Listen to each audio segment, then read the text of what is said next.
नमस्कार मंडळी, स्वागत आहे तुमचं आजच्या रेसिपीमध्ये. तर आज माझ्याकडे इडलीचं पीठ शिल्लक होतं, तर म्हटलं काहीतरी वेगळं बनवू. म्हणून मी काय केलं, इडलीच्या पिठात मेथीची भाजी टाकून छान असा पदार्थ बनवला. चला तर मग रेसिपी बनवूया. तर इथे मी इडलीचं शिल्लक राहिलेलं पीठ घेतलं आहे.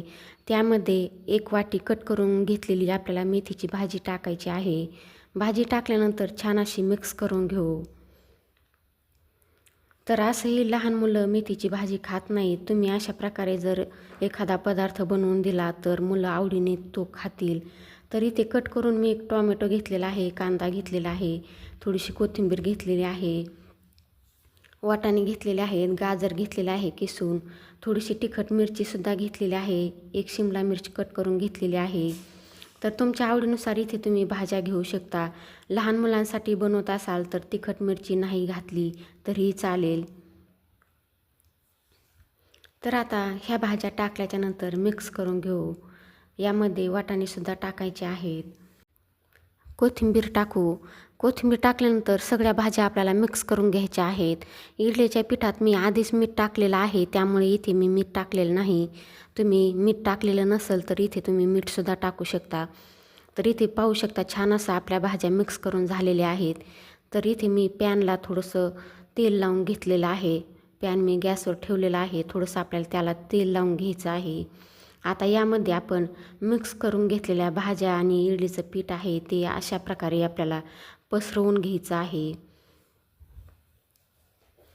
तर इथे तुम्ही पाहू शकता छान असं पसरवून घेतलेलं आहे. साईडने आपल्याला थोडंसं तेलसुद्धा टाकायचं आहे आणि याच्यावरती थोडेसे वाटाणे, गाजर, आपण जे काही भाज्या यामध्ये टाकलेल्या आहेत त्यासुद्धा वरून आपल्याला थोड्याशा टाकायच्या आहेत. मी गाजर टाकलेलं आहे, वाटाणे टाकलेले आहे, थोडीशी आपल्याला शिमला मिरची टाकायची आहे, कांदासुद्धा आपल्याला याच्यावरती टाकायचा आहे. तर खूप छान असा आपला उत्तप्पा तयार होणार आहे. नक्की करून पहा. तुम्ही जर माझ्या चॅनलवर नवीन असाल तर व्हिडिओला लाईक करा, शेअर करा, सबस्क्राईब करा. लहान मुलं खूप आवडीने हा उत्तप्पा खातात. नक्की करून पहा आणि कमेंटद्वारे कळवा की तुम्हाला हा व्हिडिओ कसा वाटला.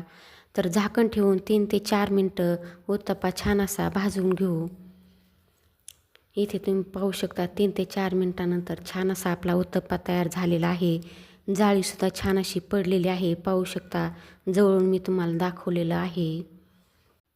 छान असा आपला उत्तप्पा भाजलेला आहे.